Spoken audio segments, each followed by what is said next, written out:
And I think a lot of people have made suffering a bad thing.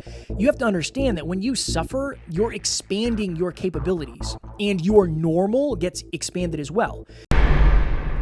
I believe the levels at which you will do extraordinary things are directly correlated to the levels in which you choose in advance to be willing to suffer. Next Level Nation, welcome back to another very special, as always, episode of Next Level University, where we teach you how to level up your life, your love, your health, and your wealth. We hope you enjoyed our latest episode, number 871, How Do I Recognize My Patterns of Overwhelm, from last week's live Q&A. Today, for episode number 872, What No One Tells You About Suffering. So, I actually did this on my story the other day. I woke up at 4:30. I worked from 4:30 to 5:30 in the office. From 5:30 to 6, I do my mobility. I wake Tarryn up at 6, and then we go to the gym for like 6:20, 6:30.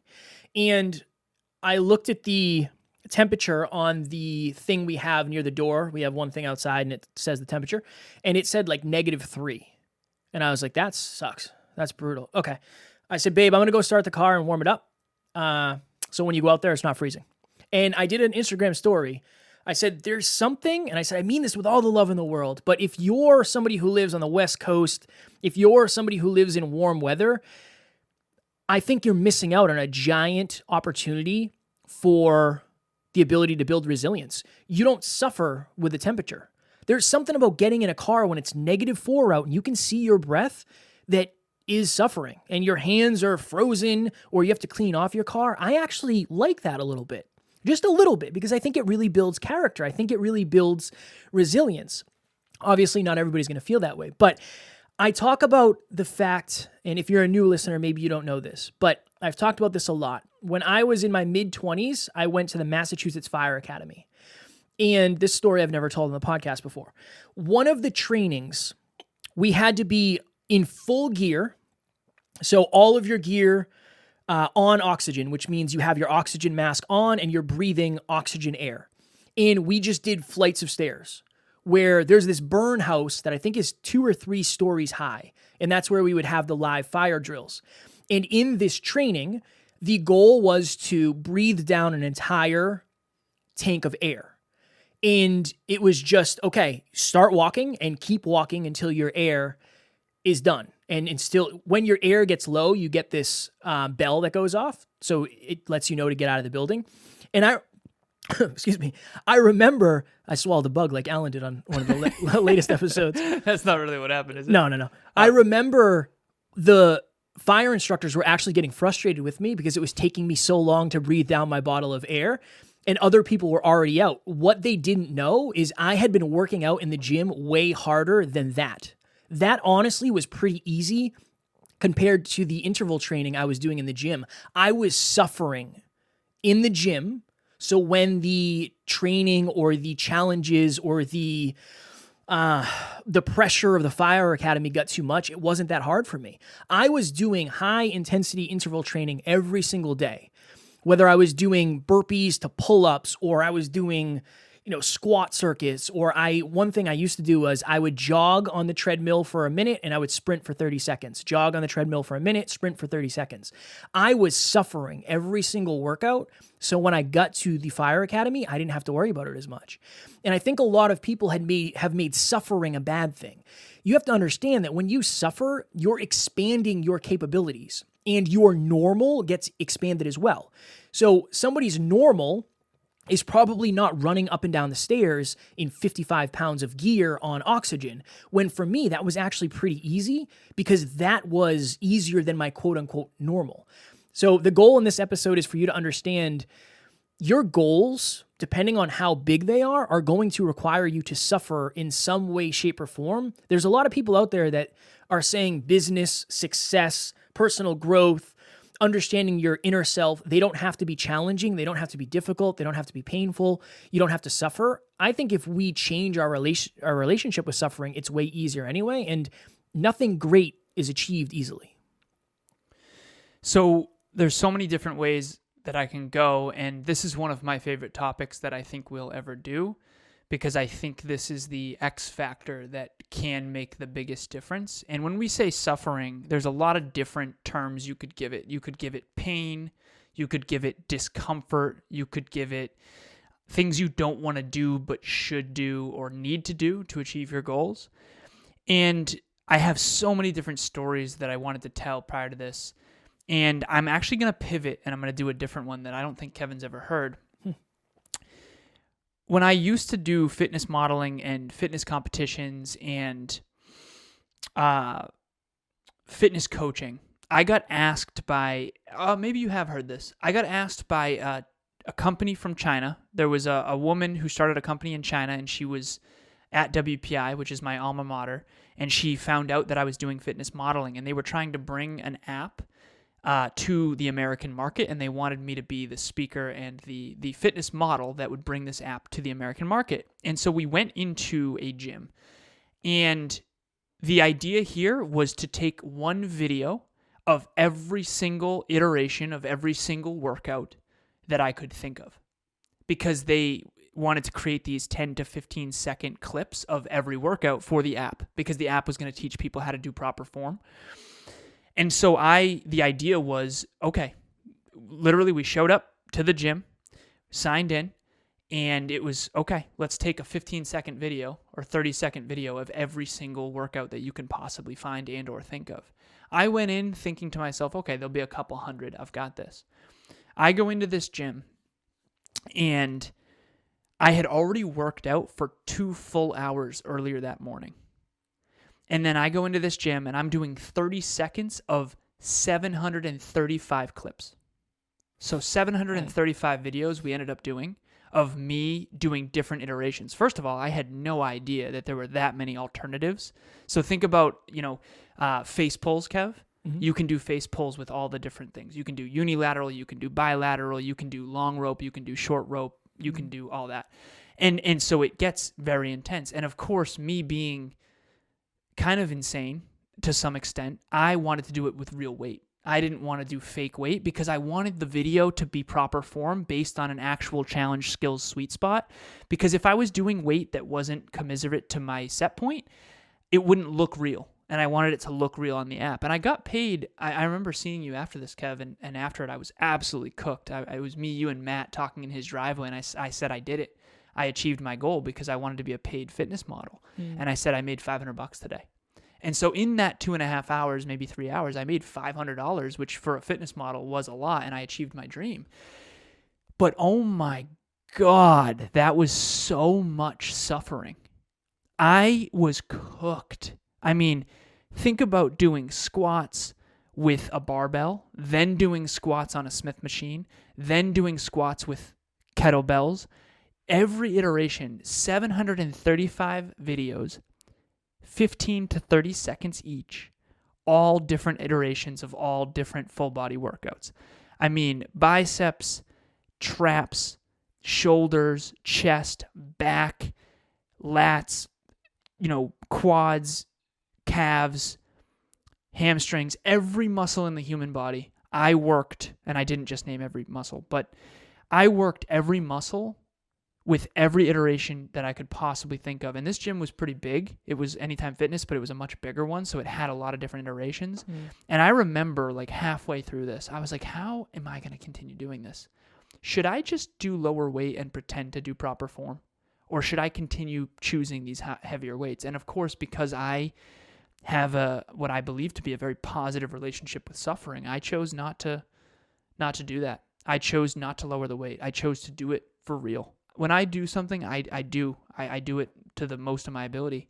And I do believe that that's one of my greatest strengths and my greatest virtues. And so I achieved my dream, but it wouldn't have been possible if it wasn't for my willingness to do things that most people wouldn't do. I'm just going to be transparent with everyone viewing or watching this. Kevin and I, and we talk about this often, but we don't really talk about it enough in some cases. We just surpassed 870 episodes of this show. It's impossible for him and I to be here if we weren't willing to suffer.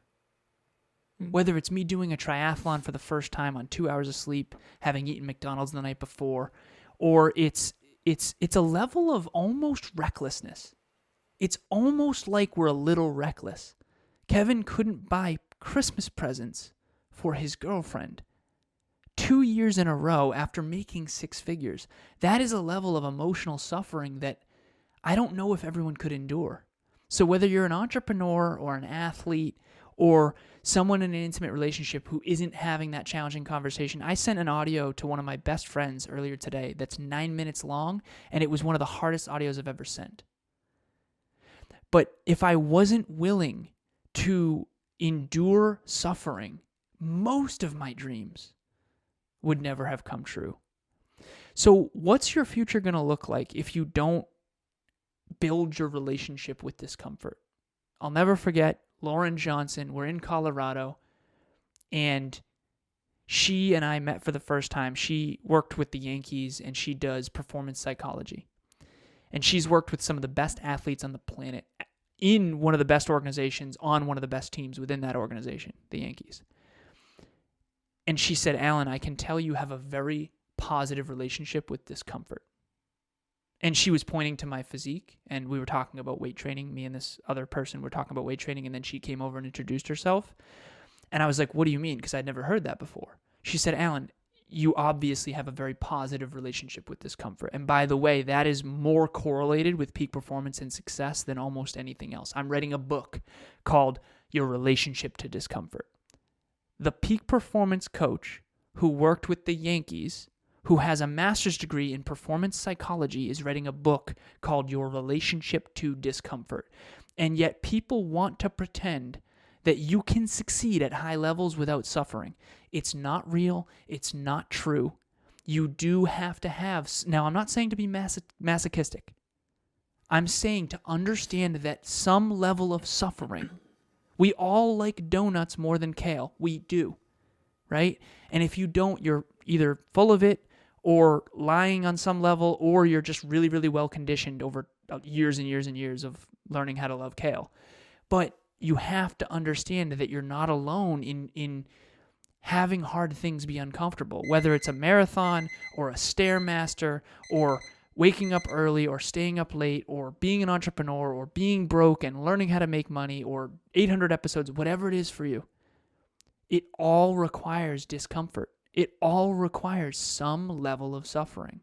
I believe the levels at which you will do extraordinary things are directly correlated to the levels in which you choose in advance to be willing to suffer. Not suffer because you love suffering. Suffer because you know it will be worth it to maximize your potential. Hi there, this is Dr. Tarryn MacCarthy, and I am the host of the Business of Happiness podcast, which would not be in existence were it not for the one and only incredible Kevin Palmieri. Seriously, I am so indebted to Kevin for the service that he provides. Every week he meets with me. He has been coaching me on how to initiate and launch this podcast. He helped me put it together with his great expertise, and every week his whole team works tirelessly to get these podcasts uploaded to Buzzsprout and to deliver my content to my audience. I am so grateful. I couldn't say enough about him. In fact, we've been working together so well. I've seen so much wonderful input from my listeners and asking me for more that in just a few weeks we're going to be doubling the number of podcasts we produce per week. So this trajectory is just flying, and I'm really enjoying the whole process. So I couldn't say enough about him. Please, if this is something you're considering, I highly recommend him. And reach out to me anytime if you have any questions about our experience. Good luck. Bye-bye. And again, there's a lot of... It's interesting because there's a lot of people that they're trying to sell you something, and they might say, hey, I designed this so you don't have to suffer, or I designed this to make your journey easier. Now, that's all well and good, and that's possible that it can make your journey easier. But the level of the accomplishment you have will be correlated to the level of out of your comfort zone you get. And being out of your comfort zone for an allotted period of time, an extended period of time, is suffering.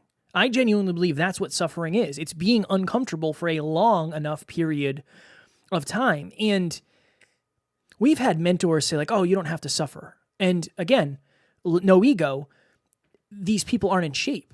You can't tell me that you don't have to suffer to get in shape when you're not in as good of shape as I am. It's just, that's the way it works. The human, physiologically, you are meant to hold on to X amount of body fat because if there was a famine, you have to have enough stored body fat to survive, hence why your body hangs on to it and it's difficult to lose. That is the definition. You're going against the human condition when you're losing weight, particularly doing like a bodybuilding show or something. It is suffering. It just is. Some people enjoy the suffer and they can say, oh, it's not that hard. Sure.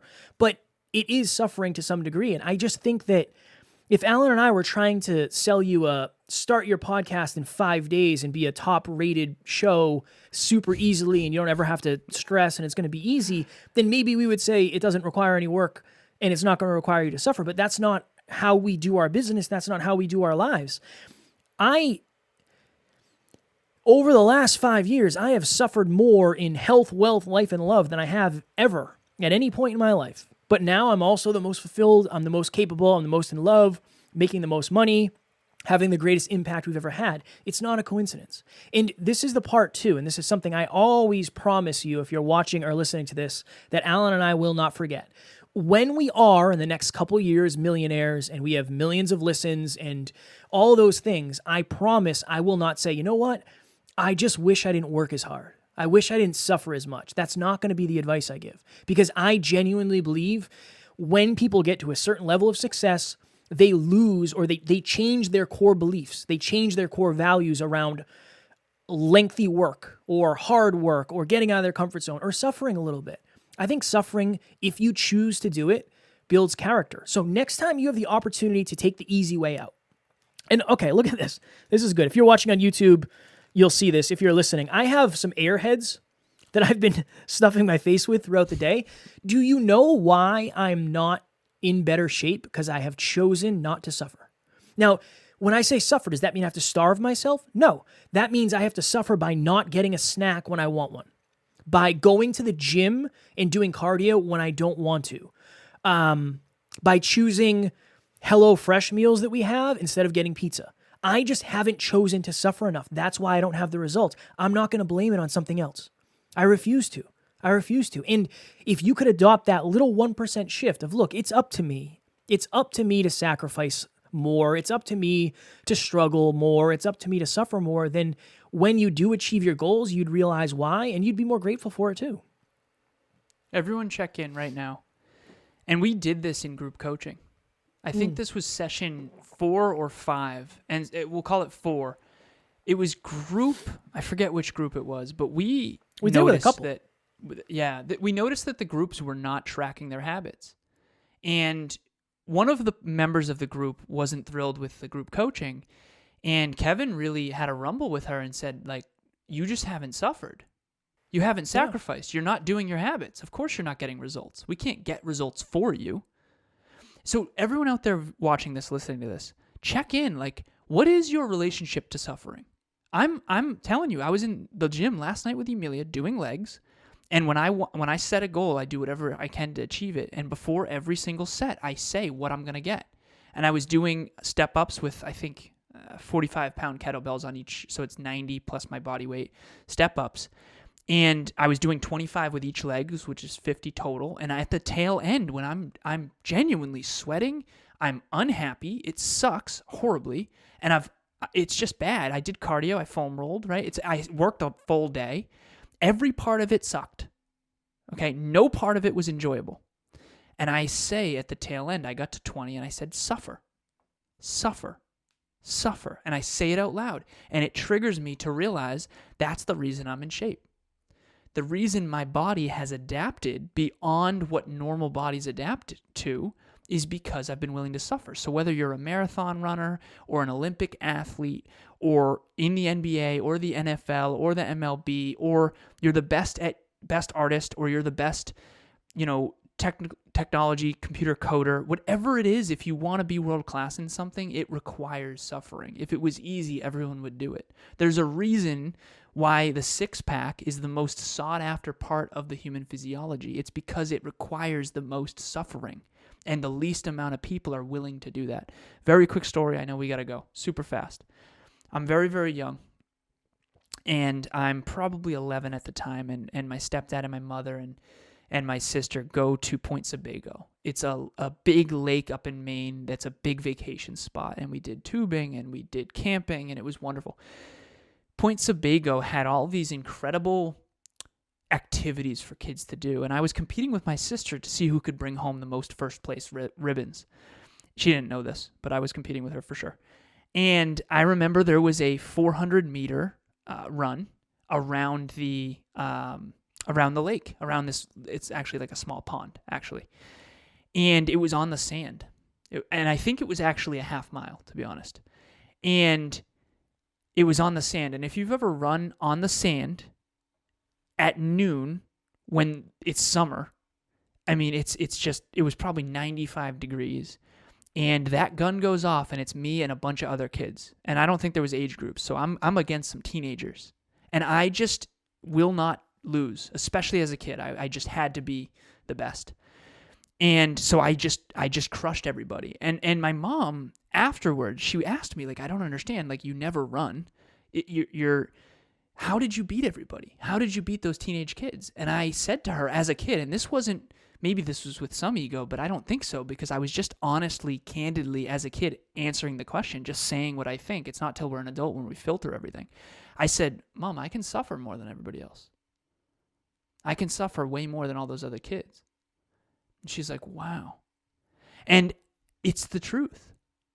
That's why I won. I didn't win because I was more naturally gifted. It was just a matter of who could suffer the most. Yeah, maybe I was good at running. Maybe I have a natural inclination for running. But trust me, if you take out the suffering and my willingness to choose suffering, there's no way I would have won that race. And that's the same for you, whether it's financial goals or intimate relationship goals or health and physical goals. The truth is, suffering is a part of that equation. It's a necessary part that we all must go through. Of course, it's easier to eat junk food than healthy food. Of course, it's easier to sleep in than wake up early. Of course, it's easier to not have the challenging conversation or not express your truth or not record the episode or not go to the gym or not do the Stairmaster or whatever. It is easier, but it's much less fulfilling. The easy road will never fulfill you. I'm so grateful we did this episode, and that's a wrap. Heavy one. I remember early on, Alan and I would have long conversations, hours and hours and hours. And we'd get to the end and I would have a headache. I would genuinely have a headache because of how much information I just took in and how overwhelmed I was. And now we do that every Monday, and it's honestly pretty easy. I told Alan today, like, Mondays are my favorite day. It's usually 4:30 till 8 o'clock at night, right? By the time I'm done everything and wrapped up. That's a long day. It's a long day, but it's easier than it's ever been because I suffered in the beginning. If you're trying to push a train up a hill, you are suffering. And don't take that for granted when the thing starts to roll downhill. You still had to suffer to get that thing rolling, and just make sure you don't forget that. Growth requires conflict, and conflict oftentimes is a struggle. Next Level Nation, if you look in the show notes below, you will see something that says free course. And if you want to take years of what Alan and I have learned into an hour-and-a-half course, that is for you. We broke it up into 5 different modules, and the modules we believe are the most important to get to the next level in your life. Totally free. Enter your email. You can take it at your own pace, and it'll help you, and that's the goal. Our goal is to help you get to the next level. I wanted to charge for it. Alan said it should be free, so it's free. Click the link in the show notes. Link in the show notes? Link in the show notes. In that course, there's one module that talks about the 4 S's. The first one is sacrifice. The second one is struggle. The third one is suffering. Mm-hmm. And the fourth one is success. Yes. And you can't have the fourth one without the first 3. Just wanted to say that. If you're out there and you are suffering because you feel alone, now, yes, suffering is a part of success, but it has to be the right kind of suffering. Kevin and I don't want you to suffer and feel alone when you have an amazing community right here that is all growth-minded and choosing suffering in advance like you. Next Level Live, March 26th. 4 speakers, half day, continental breakfast, $97 a ticket. This is unreasonably cheap for a live event. We did that on purpose. We want 50 people in that room. We will not sell a single ticket over 50. Lock your ticket in now. If you feel alone and misunderstood, and if you're like, none of my friends get me, it's time to make new friends and do it in this room. Next Level Nation, tomorrow for episode number 873, it is creating variety in your relationship for Strategy Saturday. As always, we love you. We appreciate you. Grateful for each and every one of you. If you found value in this episode, please kindly leave us a review on the platform you are listening to us on. And as always, at NLU, we do not have fans. We have family. We will talk to you all tomorrow. Please reach out.